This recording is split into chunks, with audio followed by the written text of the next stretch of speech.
nós tínhamos falamos aí os fines, terminamos falando os seletivos para COX-2, né? E agora a gente vai falar um pouquinho dos corticoides.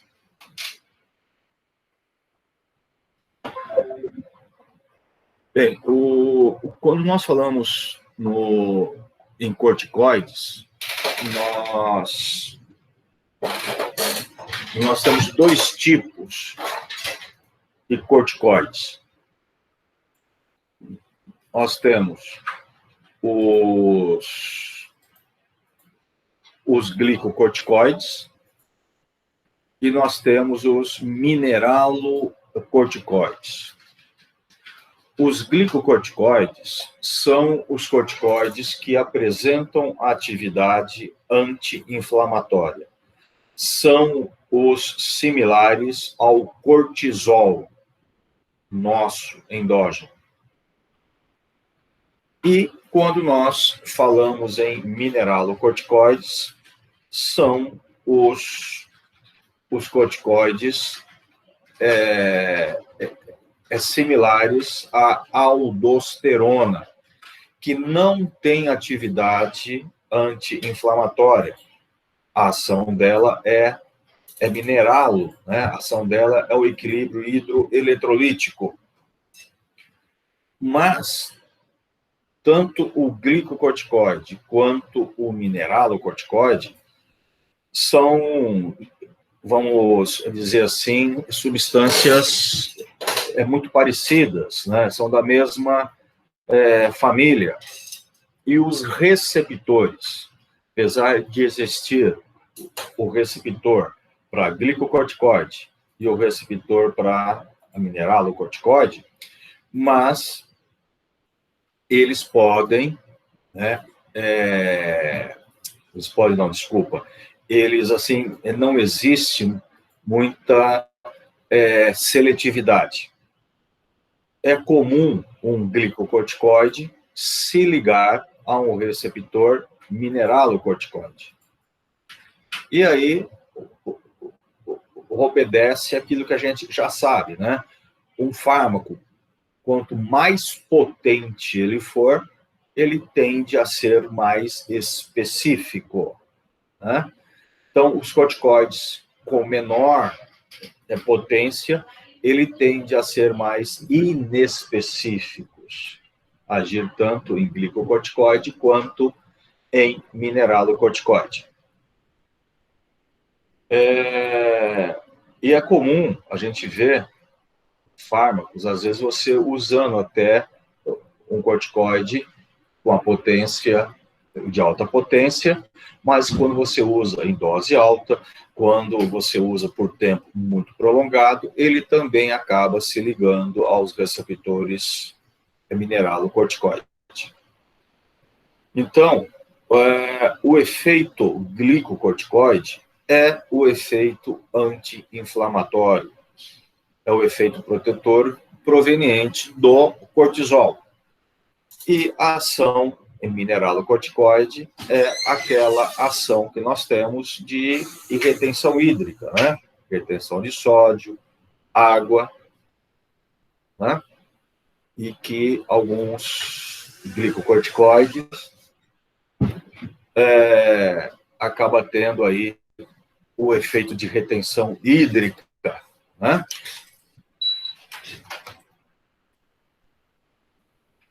Então, o nosso foco será, né, os glicocorticoides.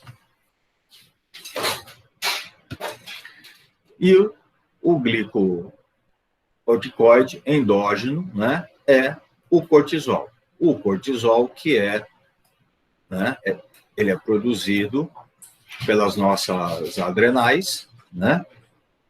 Opa, fiz besteira aqui. É produzido pelas nossas adrenais e ele é o endógeno, né? Ele é produzido a partir do colesterol, tal, aquela coisa toda que você já deve ter visto em bioquímica.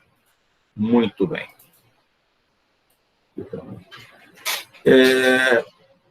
Veja, através da hipófise, né, nós temos a liberação do ACTH, que é o hormônio, né, da hipófise, que vai estimular também a suprarrenal.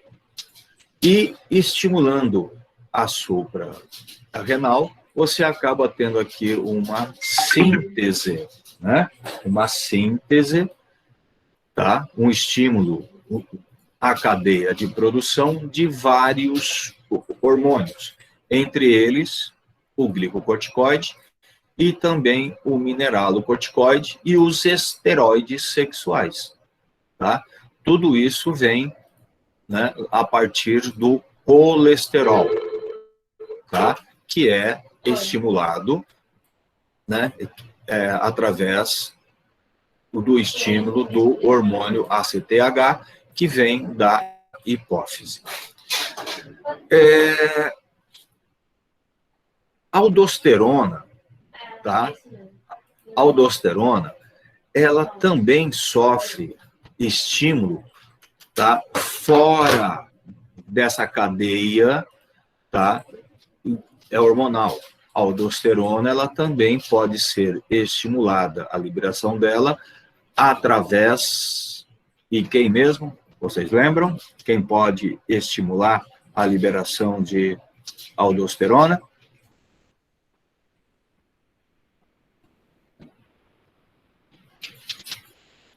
Alguém lembra? Alguma substância que está fora dessa cadeia hormonal, que estimula a liberação de aldosterona? Ninguém lembra? Eu ia chutar histamina, mas não tenho certeza. Oi? Eu ia dizer histamina, mas eu não tenho certeza. Acho que não, né? Quem quer? Eu não entendi o que você falou. Eu ia falar histamina, mas acho que não, né? Não, histamina não. É outra substância. É a renina? Importante. É um derivado, né, que sai dela, né? E quem que é? É a partir dela. Professor, é a renina? É a renina? Não, não é a renina propriamente dita. Mas a renina... Renina? Da renina? Hã? É a angiotensina. Angiotensina 2. É a mesma cascata. Né? É a cascata da renina. Né? Mas a angiotensina 2 é que estimula a liberação de aldosterona. Muito bem. Gente, quando nós temos a produção de hormônios, como nós estamos falando aqui, o cortisol, existe um controle endógeno, um feedback, né, através aí de um feedback negativo, ou também chamado de retroalimentação, de controle. Então, se eu tenho aumento o cortisol, eu vou ter uma retroalimentação para diminuir o quê? A liberação do ACTH. E aí eu tenho menor estímulo nas adrenais, menor estímulo na produção. Se eu tenho falta do cortisol, eu vou ter a retroalimentação para aumentar a liberação do ACTH e estimular as adrenais. Isso aí, nós vamos estar falando mais no final, né? Mas eu já vou... Eu vou começar pelo final aqui, só para a gente entender e ver o que acontece. É o seguinte, o cortisol, ele é endógeno. Você já deve ter ouvido dizer que você não pode interromper um tratamento, né? Quando você usa cortisona por muito tempo, tal, você tem que fazer um desmame, essas coisas todas. Isso aí tem a ver com esse feedback aqui, tá? Esse feedback negativo. Quando você passa a administrar um corticoide exógeno, né? Um corticoide exógeno, a sua taxa de glicocorticoide vai ficar alta. Se sua taxa de glicocorticoide está alta no seu sangue, você acaba tendo estímulo de inibição de ACTH. E você perde o estímulo sobre a glândula suprarrenal. Ok? Entenderam isso? Se eu estou fazendo a administração exógena de glicocorticoide, esse glico, ele passa a ter uma taxa mais alta no meu sangue, e eu vou ter estímulo negativo de liberar o ACTH. E sem ACTH, eu não vou ter estímulo nas adrenais. E sem estímulo nas adrenais, eu posso ter atrofia dessa glândula adrenal. Atrofia. E se eu atrofiar, eu perco a produção endógena de vários hormônios. Ok? E se eu parar de administrar o glicocorticoide, de repente, eu não vou administrar mais hoje, eu não vou ter a adrenal funcionante, eu não vou ter como ter a produção desses hormônios. E aí eu posso ter um desequilíbrio hormonal importante e perigoso fisiologicamente. Por isso, então, que pessoas que fazem uso de corticoide por períodos prolongados e com doses altas, né, não pode interromper o tratamento de forma brusca. Eu preciso ir fazendo o desmame e tirando gradativamente para eu ter aqui o estímulo do ACTH e o estímulo sobre as adrenais. Tudo bem, gente? Pode repetir, professor, por favor? Essa parte de não pode interromper de forma brusca. Então, à medida em que você usa, tá? À medida em que você usa um glicocorticoide exógeno, a concentração dele no seu sangue fica alta. Então, automaticamente, você vai passar a ter um feedback negativo para inibir a liberação do ACTH. Inibindo a liberação do ACTH, você passa a ter menor estímulo sobre as adrenais. E se isso for a longo prazo, por falta de estímulo, tá? Você acaba tendo atrofia dessas células das adrenais e você perde toda a produção desses hormônios. E aí você acaba tendo uma falta de cortisol. Mas você está sendo compensado porque você está administrando. Mas a hora que você parar a administração, se parar de forma brusca, você vai ficar sem essa cadeia. Você vai ter um comprometimento na síntese hormonal. Por isso que não pode ser interrompido de forma brusca.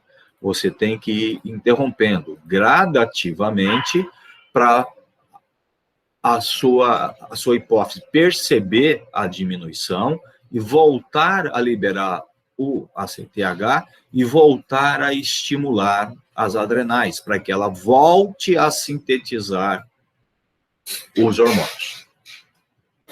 Tudo bem? Tudo. Exato. Aqui é só a relação de potência, tá? Isso daqui é meio assim, é subjetivo, né? Só para a gente ter a noção. Hidrocortisona, bastante utilizado em ambiente hospitalar, em pomadas e tal. A potência glicocorticoide é relativa de 1. A atividade mineralocorticoide, 1. A duração de ação é curta. Veja que a potência dela é muito baixa. Se a potência dela é muito baixa, ela não tem especificidade. Então, ela acaba também agindo em mineralocorticoide. O paciente que passar a usar a hidrocortisona, ele poderá ter aqui, né, a retenção hídrica pela ação mineralocorticoide. Veja que, à medida que a potência glicocorticoide vai aumentando, a atividade mineralocorticoide vai diminuindo. Tá? Veja, a prednisona, né? Ela tem uma atividade glicocorticoide relativa, a atividade mineral, reduziu bastante. A metilprednisolona, a mesma coisa, e a dexametazona, que é um corticoide bastante potente, né? Veja a atividade dela, mineralocorticoide, muito baixa. Mas isso não quer dizer, se você começar a utilizar ela em concentrações mais altas, ou por tempo prolongado, ela vai saturar os receptores glicocorticoides e poderá também passar a se ligar mais aos receptores mineralocorticoide. Ok?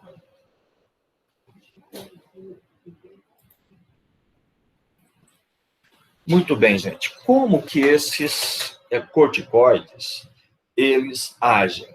Né? Qual que é o mecanismo de ação deles? Os corticoides, a gente vai ver que eles têm uma ação através de receptores intracelulares, eles vão ter a sua ação através da transdução de sinal gênica, né? Mas eles também têm uma ação a nível periférica, uma ação sobre células, e a gente vai ver isso. Mas o mecanismo principal dos glicocorticoides está através da ligação deles a receptores intracelulares, né? Receptores intracelulares. E esses receptores existem do tipo 1 e o tipo 2. E foi aquilo que a gente já comentou, né? O receptor tipo 1, que é o mineralocorticoide, né? E o tipo 2, que é o receptor glicocorticoide. Então, vejam, eles são diferentes, o tipo 1, o tipo 2. Mas tanto 1 quanto 2 são receptores o tipo corticoide, tá? Então, é muito fácil o glicocorticoide acabar se ligando também em receptores mineralo, tá? E a distribuição desses mineralocorticoide é mais em órgãos de excreção, e ele também está a nível de hipocampo.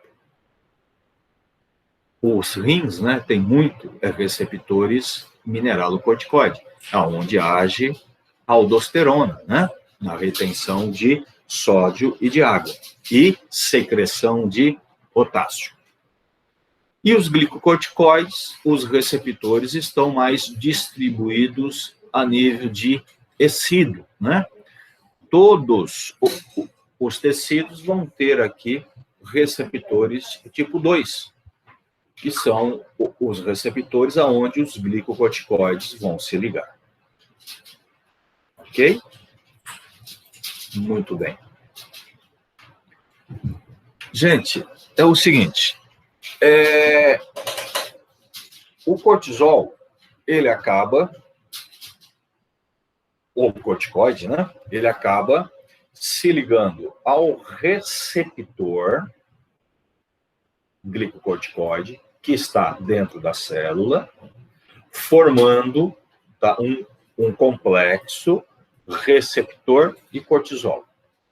Esse complexo receptor e cortisol, ele vai migrar para o núcleo celular. Então, ele migra para o núcleo, tá? E uma vez no núcleo, ele acaba se ligando a elementos promotores de genes, tá? Então, ele acaba se ligando a elementos designados como elementos de resposta aos glicocorticoides. A gente chama de GRE. GRE, tá? Então, elementos de resposta aos glicocorticoides.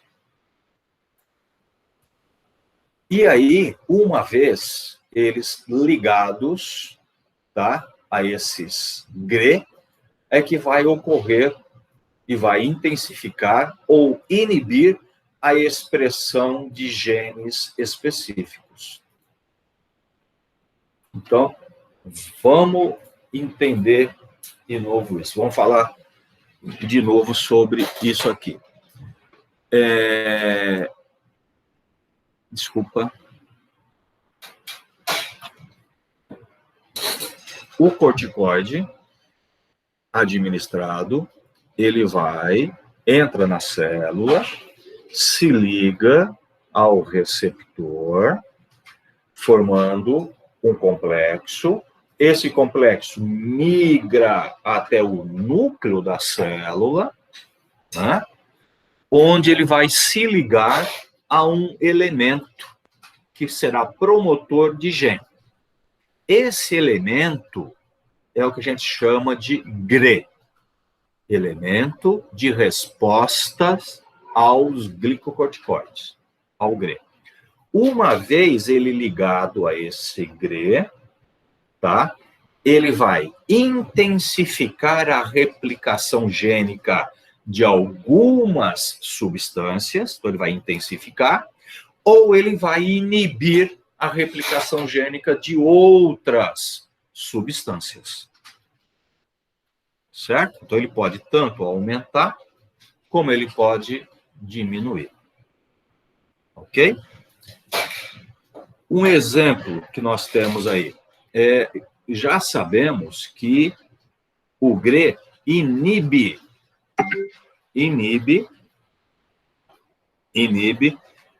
a replicação de COX-2. Inibe a replicação de COX-2. Opa, se inibe a replicação de COX-2, então a COX-2 ela não é induzida na inflamação, então daí eu já vou ter uma ação anti-inflamatória. Tá? Inibe, muito bem. E agora uma que intensifica. Ela intensifica a produção de uma substância que é chamada de anexina 1. Anexina 1, você pode ver também em alguns livros com o nome de lipocortina, tá? Então, lipocortina, anexina, é a mesma coisa. Uns autores até falam que a anexina é um tipo de lipocortina. Muito bem. O que essa anexina ou essa lipocortina faz? Ela inibe a fosfolipase. Lembra da fosfolipase? Quem é a fosfolipase? Quem é que fala aí para mim? Ela Quem converte o ácido araquidônico em leucotrieno. Um pouquinho antes. Aí ela converte o ácido lípido de membrana em ácido araquidônico, é contrário. Isso, aí sim. Muito bem. O que você disse antes é a lipoxigenase. Isso. Então, a anexina inibe a fosfolipase. Sem fosfolipase, você não tem ativação e você não tem a conversão do ácido araquidônico. E sem o ácido araquidônico, na inflamação, você não vai ter a cascata toda da inflamação, né? Então, você veja que o corticoide, ele só aí a gente já percebe a potência anti-inflamatória dele, né? Ele pega lá a cascata na raiz, inibindo lá a formação do ácido araquidônico. Tudo bem, gente? Professor, no caso, a fosfolipase, ela é inativa, né? É depois que ela fica ativa.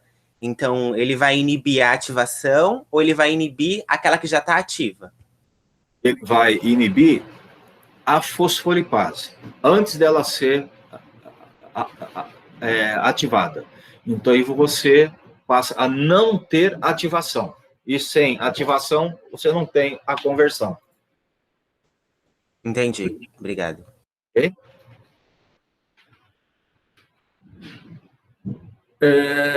Os corticoides, né, eles possuem aí efeitos profundos sobre a expressão do RNA mensageiro. Cerca de 10% de todos os genes humanos contém o GRE. Então, veja, né, 10% de todo o nosso gene tem GRE. E se tem GRE, sofre ação os corticoides. Gente, tá entendido esse mecanismo de transdução aqui? Sim. Sim.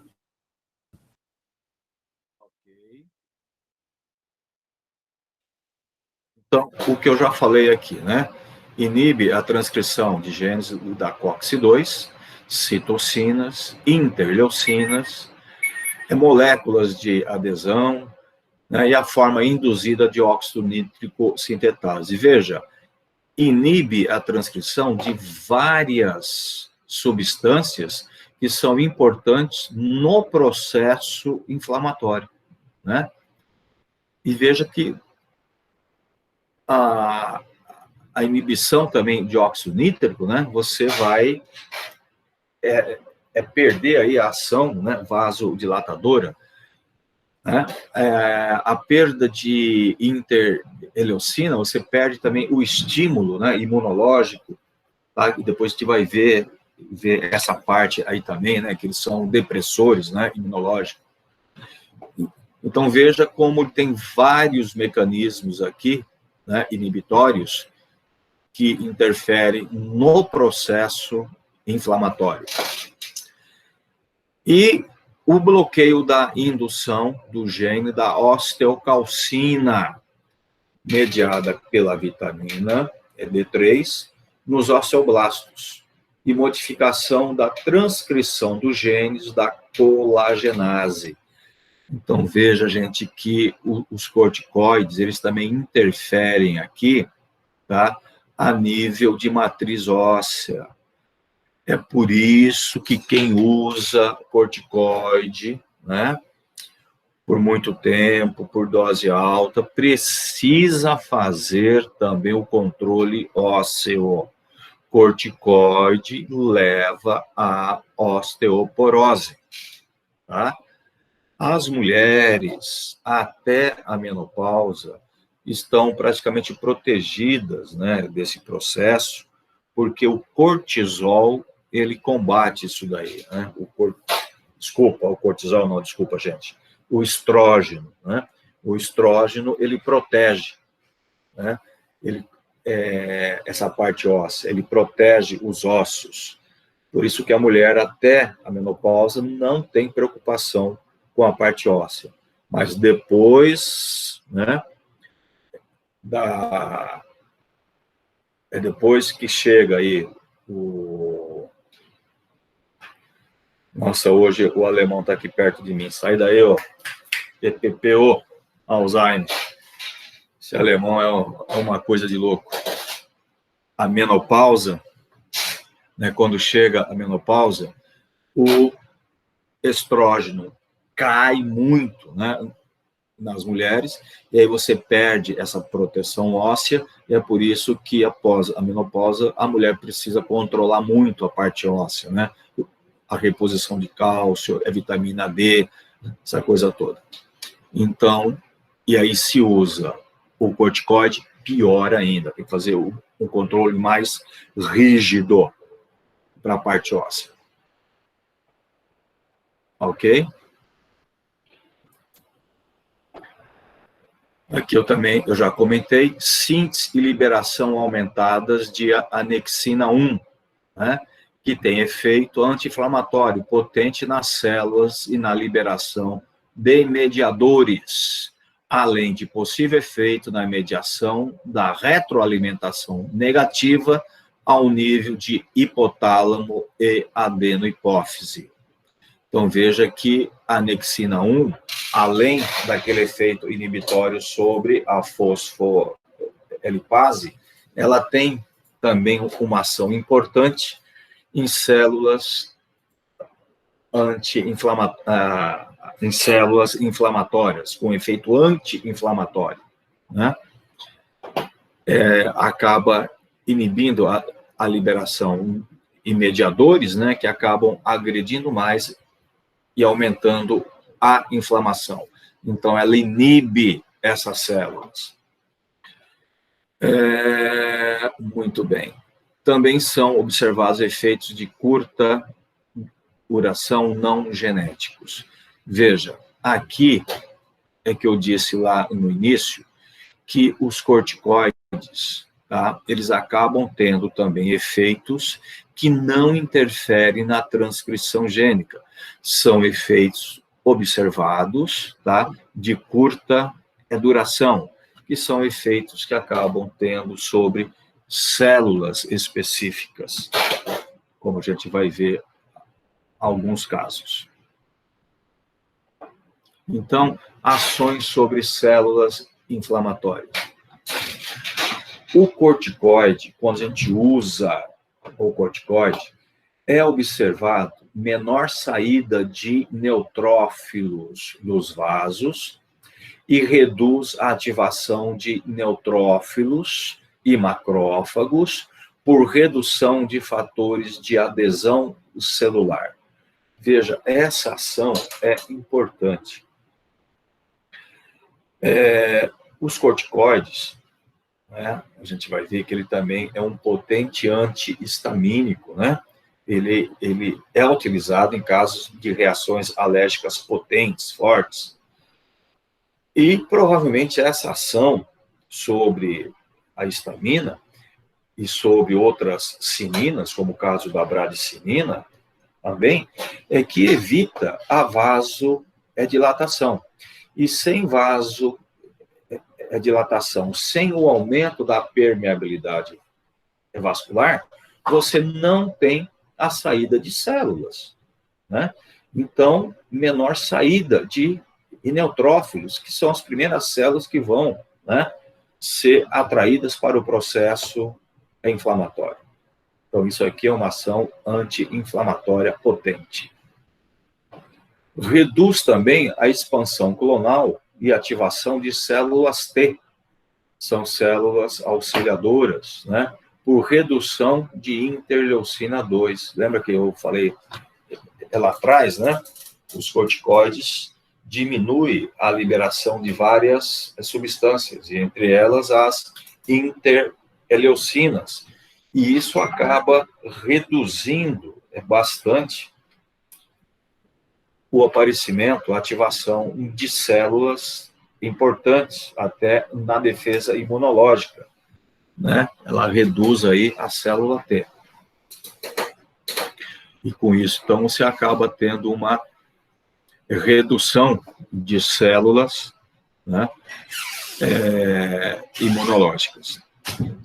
Redução também da função dos fibroblastos, né? Menor produção de colágeno e glicosaminoglicanas. Os corticoides, eles reduzem a cicatrização. Eles dificultam a cicatrização por reduzir a função dos fibroblastos. Hoje nós temos substâncias mais específicas, né? Em forma de gel, de creme que a gente usa em cicatrizes, né? Principalmente os cirurgiões plásticos, né? Eles prescrevem muito isso para evitar a formação de icoloide, né? Que é aquele crescimento exagerado da cicatriz. Mas já se usou muito a aplicação tópica, né, de cortisol, né, de cortisona, de corticoides na cicatriz, tá? Para reduzir o crescimento, né, para evitar aí o aparecimento desses ecoloides, o aumento da cicatrização. Reduz também a atividade dos osteoblastos, com maior atividade dos osteoclastos. Aqui ferrou, né? A parte óssea, ela é pega aí nesse ponto, principalmente, né? Os corticoides reduzem a atividade dos osteoblastos. Quem são os osteoblastos? São as células que fazem a reposição da matriz óssea. E aumenta a atividade dos osteoclastos. O osteoclasto quem é? São as células que fazem a reabsorção óssea, né? Fazem a reabsorção, que tiram a matriz óssea, né? E depois vem o osteoblasto para repor. Então, se aumenta o osteoclasto, eu estou aumentando a reabsorção óssea e diminuindo a reposição. O que pode dar aí? O que pode dar aí é osteoporose, com certeza. Tudo bem, gente? Até aí, alguma dúvida, curiosidade?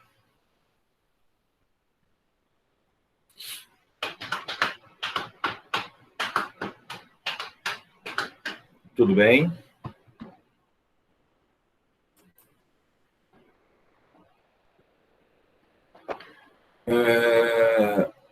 Expressão gênica reduzida da COX-2, que a gente já falou, né? Automaticamente, redução de todos os prostanoides.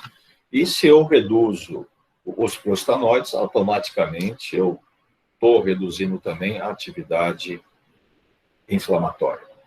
Produção reduzida de citocinas, entre elas interleucinas, né? Veja quantas. O fator de necrose tumoral alfa também. Então, várias substâncias importantes, não somente no processo inflamatório, mas também no processo de defesa do nosso organismo, é reduzido com o uso de cortisol, com o uso de cortisona, de corticoides. Então, isso acaba prejudicando bastante, né? Por isso que a gente deve evitar o uso desses corticoides. Redução da concentração de componentes do complemento no plasma. Outro fator importante na imunidade, né, no estímulo imunológico, né? Também a redução da concentração de complementos. Redução do óxido nítrico induzido. Então, eu tenho aqui uma redução da vasodilatação e o processo inflamatório, ele se mantém através da dilatação de vasos, do aumento de permeabilidade. Eu reduzindo aqui o óxido nítrico, eu estou reduzindo, né? Estou dificultando aí o processo. E uma ação importante dos corticoides, gente, reduz a liberação de histamina por basófilos. Gente, aonde está o basófilo? Qual a diferença do mastócito e basófilo? Os dois contêm histamina. Qual a diferença deles?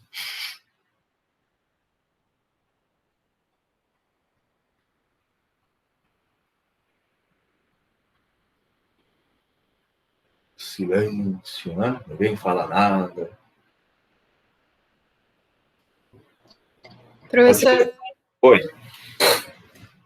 Diga.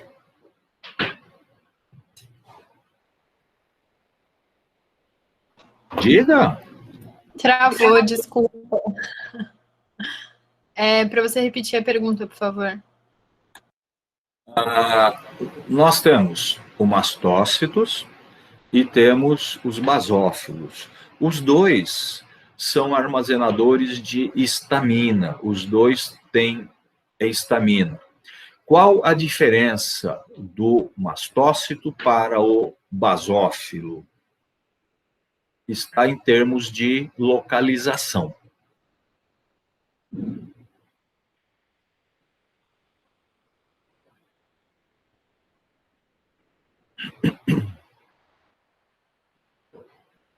Não. Não sei. Gente, mastócitos. Não vai dar tempo. Os mastócitos são células teciduais, estão em tecidos. O pulmão, ele está rico em mastócitos, né? E os basófilos, eles estão na circulação, tá? Então, quando eu tenho aí um processo alérgico, normalmente são as células teciduais, né, que estão liberando a histamina, no caso da bronquite, da asma, né?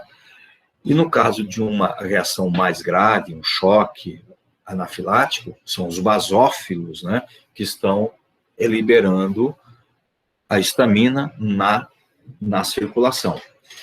E é por isso, então, que a gente usa os corticoides na urgência e emergência, né, do choque anafilático.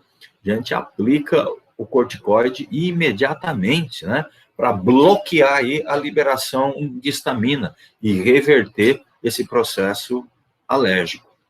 Então, o corticoide tem uma importância fundamental, tem uma importância importantíssima no processo inflamatório.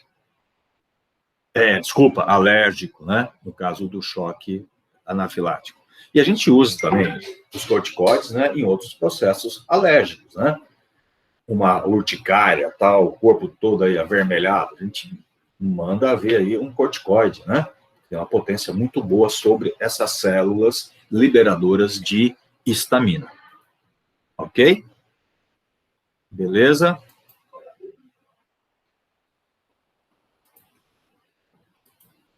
Beleza.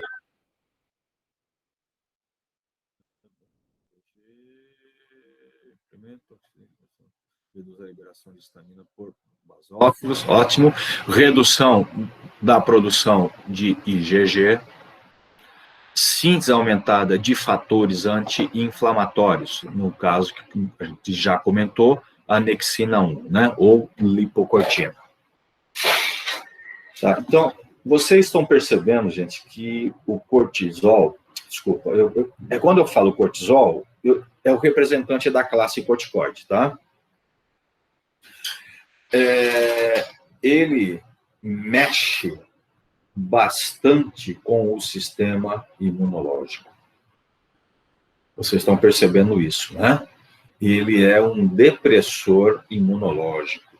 Tanto que em alguns casos que precisa reduzir a imunidade, se usa o corticoide, se usa doses altas de corticoide para reduzir a imunidade. Uso clínico. Veja bem, numerosas doenças inflamatórias e autoimunes, né?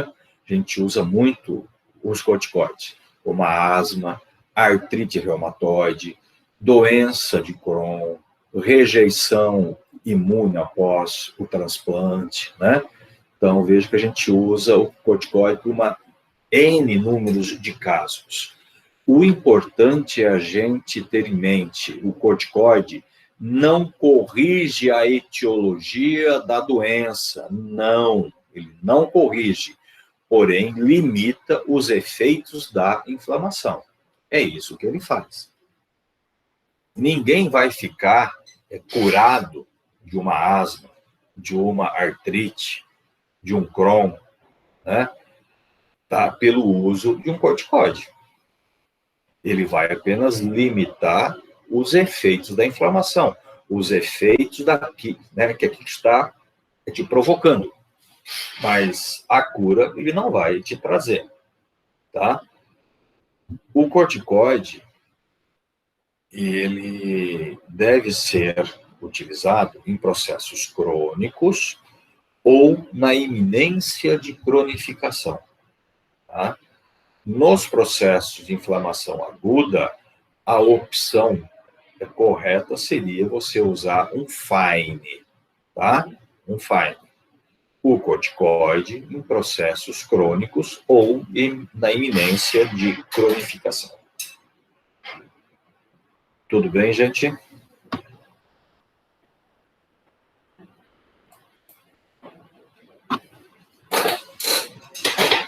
Aí nós temos alguns corticoides de acordo com o tempo de ação, a meia-vida, né? Então, a cortisona e a hidrocortisona, veja que tem uma potência equivalente agora em miligramas. Então, a cortisona é 25 e a hidro um pouquinho mais potente, mas ainda precisa de 20 miligramas. A potência anti-inflamatória, como eu já falei, quanto maior a potência em miligramas, menor a potência anti-inflamatória, né? E se ele é pouco potente inflamatório, ele também tem a capacidade de se ligar a receptores mineralocorticoide e promover retenção de sódio e de água. Então, a cortisona e a hidrocortisona são fármacos que promovem retenção hídrica. Ação intermediária. Duração da atividade biológica entre 12 e 36 horas. Prednisona, prednisolona, metilprednisolona e a transinolona. Veja que a potência anti-inflamatória em miligramas tá, é reduzida, né, de forma significativa quando comparada ao cortisol, a cortisona e a hidrocortisona. Aí, na mesma proporção, se diminui a potência em miligramas, aumenta a potência anti-inflamatória. E aumentando a potência anti-inflamatória, diminui também a potência retentora de sódio e de água. Veja que a prednisona e a prednisolona ainda pode apresentar um pouco de efeito mineralocorticoide. Já a metilprednisolona e a transinolona não possuem efeitos mineralocorticoide. Ok? Ação prolongada. Ação prolongada. A duração da atividade é biológica maior de 48 horas. Então, a parametasona, né, que é pouco utilizada, mas aí o que a gente tem aí bastante é a dexametasona, né? Veja as miligramas e veja a potência dela anti-inflamatória. A betametasona, a mesma coisa, né? E o clotivazol, que é um fármaco bastante potente. Veja que, à medida que eu aumento a potência, eu reduzo a potência mineralocorticoide, a retentora de sódio, tá?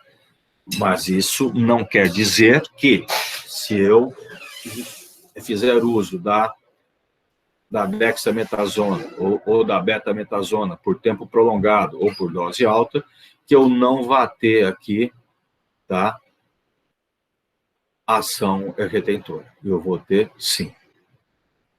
Ok, gente?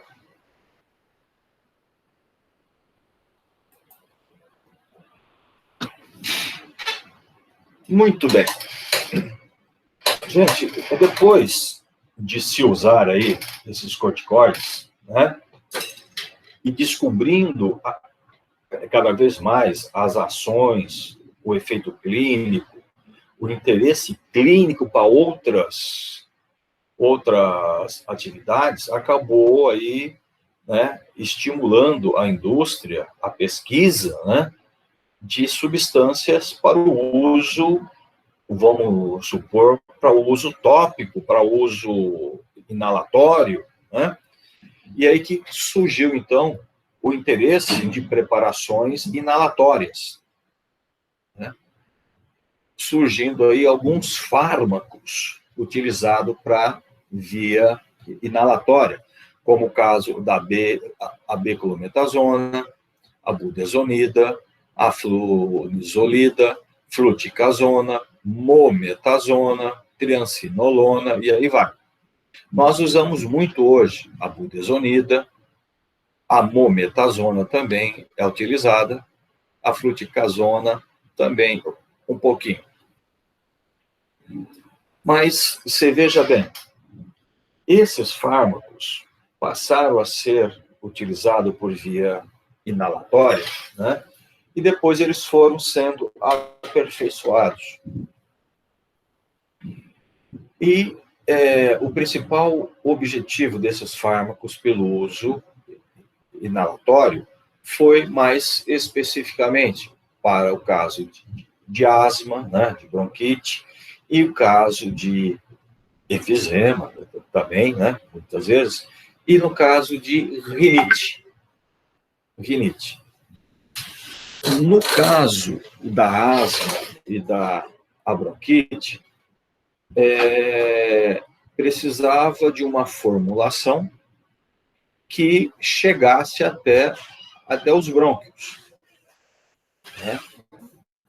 Já o caso de uma rinite, né, não há necessidade de se chegar até os brônquios. Então, a necessidade era de se chegar a nível de mucosa, né? Então, aí foram aperfeiçoando as formas farmacêuticas, né, para serem utilizadas. Hoje nós temos preparações em forma de aerosol, né, para usar principalmente em caso de asma, até em preparações de pó seco, né, que você faz aquela inalação, né, para chegar até os seus brônquios. E existe também a forma em solução aquosa, né, que a gente usa muito para rinite. Certo? Bem, essas preparações todas, tá, tanto a forma aerosol quanto a forma de aquosa, que é utilizada hoje, né, no início se tinha muita preocupação com o uso crônico desses fármacos, né? Ou quem tem rinite, quem tem está usando isso todo dia, tal. Mas aí foi percebido que quando eu uso uma substância inalada para os meus brônquios, a proporção em concentração de inalação para oral, a diferença é muito grande. A concentração necessária para uma inalação, um spray nasal, para um comprimido, a inalação requer uma dose aproximadamente 30 vezes menor do que a oral. Então, veja, eu tenho aí já um decréscimo muito grande de dose quando eu uso a forma inalatória, né? E isso, então, já ia dificultar muito o aparecimento de efeitos adversos. Como não bastasse isso, percebeu-se que esses fármacos, quando era administrado por via inalatória, pouquíssimo ou quase nada consegue chegar até a circulação. Muito pouco chega na circulação. E perceberam mais o quê? Quando chega na circulação, praticamente 90% dele é eliminado pela circulação ou pelo efeito de primeira passagem. Então, veja bem o que eu estou falando para vocês. Quando você usa um corticoide inalado, né, as bombinhas, a dose é muito pequena, é 30 vezes menos que um comprimido, um xarope. E essa concentração inalada, tá, dificilmente vai chegar até o seu sangue. Se chegar, como o caso da fluticasona, tá, ela chega. Tá? A fluticasona chega pouquinho. Se chegar, ela vai cair a circulação que vai primeiro para a circulação hepática e ela vai sofrer eliminação pré-sistêmica ou efeito de primeira passagem em 90% da dose absorvida.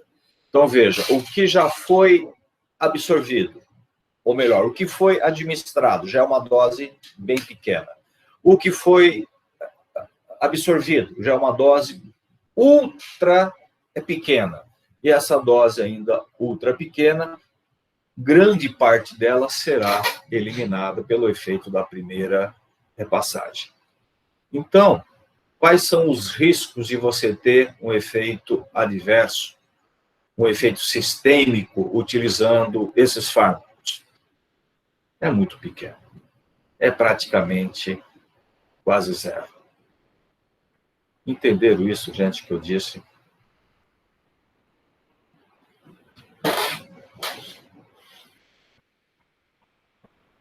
Gente, acordados ainda? Sim, entendemos. Sim para acordado ou sim para o entendimento? Para os dois. Então, tá bom. Para os dois. Sim, para os dois. Larga de ser mentiroso, João. Vixe, estou anotando tudo. Muito bem, gente. Então, veja que até aí nós falamos, né, os corticoides, o mecanismo, como eles agem, os efeitos que ele tem fora do foco inflamatório, né, um efeito importante sobre a liberação de histamina, né, um efeito importante sobre a imunidade, é um depressor imunológico, né? E falamos da diferença de usá-lo por via sistêmica e por via inalatória. Ok? Beleza? Aí a gente precisa falar dos efeitos adversos do uso desses corticoides. Tá? E esses efeitos adversos, tá? Nós vamos falar na nossa próxima aula, que requer um tempo muito maior para a gente discutir. Ok? Eu quero saber, até aqui, o que vocês têm de dúvidas